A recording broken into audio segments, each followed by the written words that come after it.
गिरिराज से गाय चराते हुए ठाकुर जी नंदगांव के लिए आते हैं। रास्ते में बरसाना और सखियां बरसाने की राधारानी सहित अटारियों पे चढ़ जाती हैं और कई बार आगे तक आ जाती हैं। कोई ठाकुर जी को माल्यार्पण करती हैं, कोई तिलक लगाती है, कोई बलिहारी जाती है, कोई कोई आरती भी उतारती है, कोई कोई चरणों की रज को माथे पे लगाती है, सिंदूर की तरह मांग में भरती है।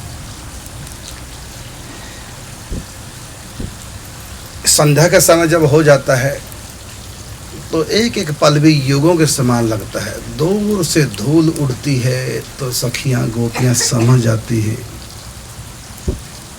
कि आ गए हैं। एक बार की बात, सखियां व्याकुल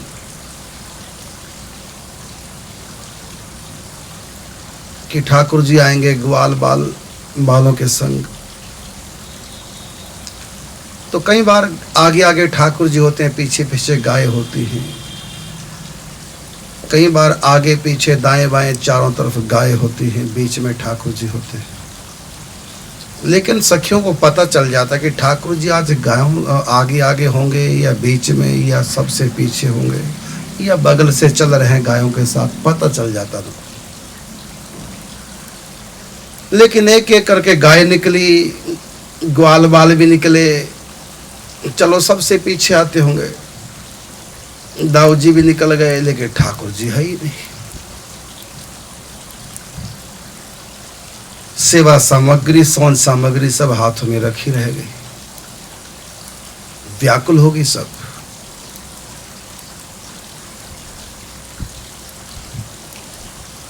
सखाओं से पूछा कि प्यारे श्याम सुंदर कहाँ है? कहते रास्ते में कोई जोगी मिल गए थे,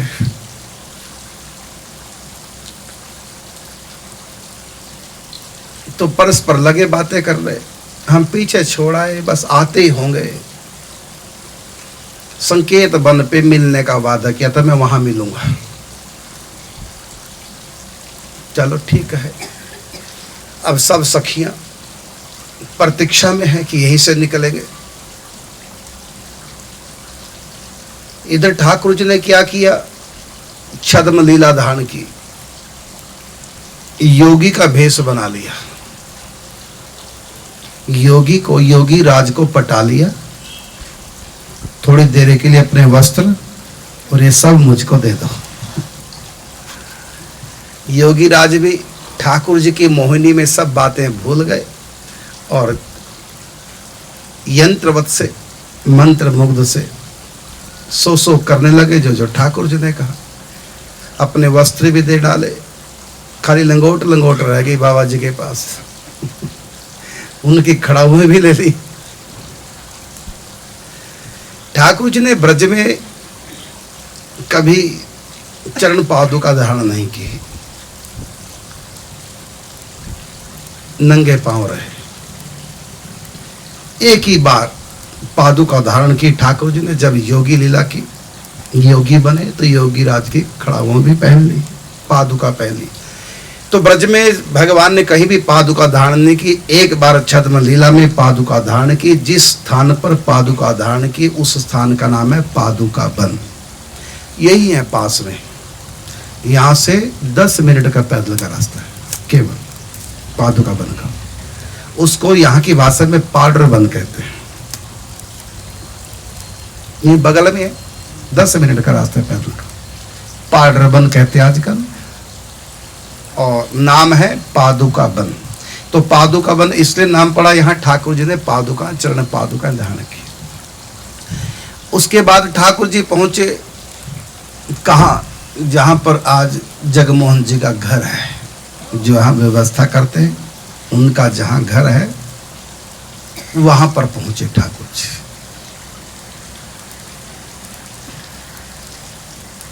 और बैठ गए।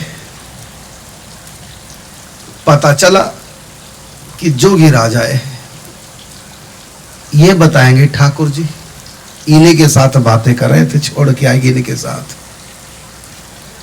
योगी के दर्शन, अद्भुत दर्शन, बड़ा तेज योगी के मुखमंडल पर। अब संत है तो अपना प्रश्न बाद में करें। गीता में कहा ना, तद विद्धि पणिपाते न परिप्रश्ने न सेवया। पहले दंडवत प्रणाम करें, फिर पूजा करें, सेवा करें, जब उनको प्रसन्न जानो तब अपना प्रश्न रखो। अब सब सखियों ने अब पूछना क्या है, श्याम सुंदर कहाँ है और यहाँ से कब निकलेंगे, कहाँ रह गए। अभी तक गिरिराज जी से नंदगांव नहीं गए, बीच में है तो कहाँ रह गए। और ये तो पता चली गया था कोई योगी राज मिले रास्ते में, तो योगी तो हमको मिल गए, ये बताएंगे, लेकिन अपना प्रश्न बाद में करेंगे, पहले इनके सेवा पूजा। तो जो जो ठाकुर जी की सेवा सौंध सामग्री थी, किसने माल्यार्पण की, किसने कुछ खिलाया, किसने कुछ पिलाया, कोई पंखे से हवा लगी कर रहे हैं, योगी राज जी आंखें बंद। तो अंत में राधा रानी ने तिलक किया योगी राज का, और जो ही तिलक किया तो श्री जी का स्पर्श प्राप्त करते ही ठाकुर जी भूल गए कि मैं छद्म भेष में हूं, भूल गए और लुढ़क गए। श्री जी का स्पर्श प्राप्त करते अपने आप को संभाल नहीं पाए, छद्म भेष में छिप नहीं पाए, लुढ़क गए। और जो ही लुढ़के तो बगल में देखा तो बंसी ठोंस रखी थी बगल में। तो सब सखियां कहने लगी, श्री जी ने तिलक तो लगा दिया था। तो सब सखियों ने कहा, प्यारे जी ये कोई योगी नहीं है, ये तो बहुत बड़े भोगी राज है, योगी राज नहीं, ये तो हमारे श्याम सुंदर है। बंसी दिखाई। थोड़ी देर बाद ठाकुर जी जब होश आता है तो प्रिया प्रीतम का यहाँ मिलन होता है। तो पूछा, इतनी देर से आप आए और ये लीला क्यों की। तो ठाकुर जी कहते हैं कि मैं विरह दे करके, अपनी प्रतीक्षा करा करके मैं देखना चाहता था कि तुम लोग मेरे बिना कैसे व्याकुल रहती है। तुम लोगों की व्याकुलता, प्रेम छलकता है जब आंखों के रास्ते, वाणी के रास्ते, तो मुझको देख देख कर बड़ा सुख मिलता है। जहां पर राधा रानी ने ठाकुर जी को तिलक किया था, उस स्थान का नाम आज भी तिलक कुंड है। उसको यहाँ की भाषा में तिलोखरा कहते हैं। जैसे भानुकुंड को भानुखर, ऐसे तिलक कुंड को तिलोखर।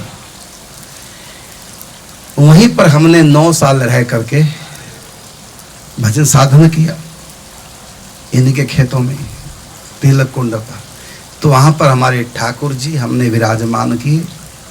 वही ठाकुर जी यहाँ मंदिर में विराजमान, जिनके आप सेवा दर्शन करते हैं। इसलिए हमारे ठाकुर जी का नाम है श्री राधा तिलक बिहारी जी। यहाँ पर राधा रानी ने ठाकुर जी को तिलक किया और श्री जी का स्पर्श प्राप्त करती ठाकुर जी लुढ़क गए, भाव विह्वल हो गए। तो हमारे ठाकुर जी का नाम श्री राधा तिलक बिहारी जी। हम जयकारा लगाते हैं ना, श्री राधा तिलक बिहारी लाल की, श्री राधा तिलक बिहारी जी हम तो शरण तिहारी जी। तो राधा रानी ने तिलक किया, तब से ठाकुर जी का एक नाम हो गया श्री राधा तिलक बिहारी। तो हमारे ठाकुर जी का नाम क्या है? श्री राधा तिलक बिहारी। यह है लीला।